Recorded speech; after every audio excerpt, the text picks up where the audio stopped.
President Donald Trump was not verbally briefed on a reported Russian effort to pay the Taliban to kill U.S. soldiers in Afghanistan because the intelligence was not corroborated at the time. That's according to White House National Security Advisor Robert O'Brien on Wednesday. We did everything right in this case. O'Brien attributed the decision not to brief the president to a senior civil servant at the CIA. She made that decision because she didn't have confidence in the intelligence that came up. We get raw intelligence and tactical intelligence every day. Hundreds of pieces of intelligence come in every day. Thousands of pieces of intelligence come in a week. She made that call. And you know what? I think she made the right call. O'Brien, however, declined to say whether the intelligence, which U.S. ally Britain also has said it was aware of, had been included in a written presidential briefing earlier this year. But he added that the U.S. will respond strongly if the findings are proven to be true. These are important allegations, and if they're verified, I can guarantee you that the president would take strong action. We've been working for several months on options for the president of the United States in the event that this uncorroborated, as the Department of Defense calls it, uncorroborated evidence turned out to be true. It may now be impossible to get to the bottom of this because some government official somewhere decided to leak allegations before we had a chance to get to the bottom of it, and we may never get to the truth of the matter now, and that's really a shame. But I can tell you the intelligence community handled this incredibly well.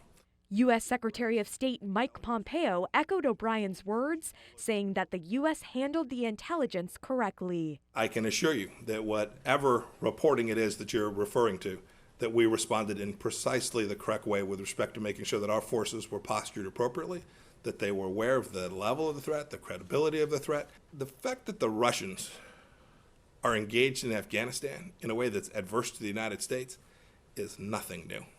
Nothing in the briefing that we have just received led me to believe it is a hoax. President Trump has faced blistering criticism in recent days after the New York Times reported that U.S. intelligence had information about a Russian military plot to offer bounties for U.S. and allied soldiers, and that Trump received a written briefing on the matter in February. Trump on Wednesday repeated his claim that the story is a hoax, tweeting, "The Russia bounty story is just another made-up by fake news tale that is told only to damage me and the Republican Party.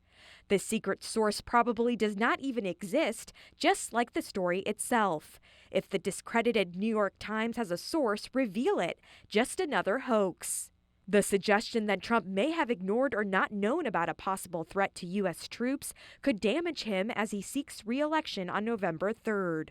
On Thursday, the Gang of Eight that includes Intelligence Committee lawmakers and congressional leaders like U.S. House Speaker Nancy Pelosi and Senate Republican leader Mitch McConnell are expected to be briefed by intelligence officials on the Russia bounty matter.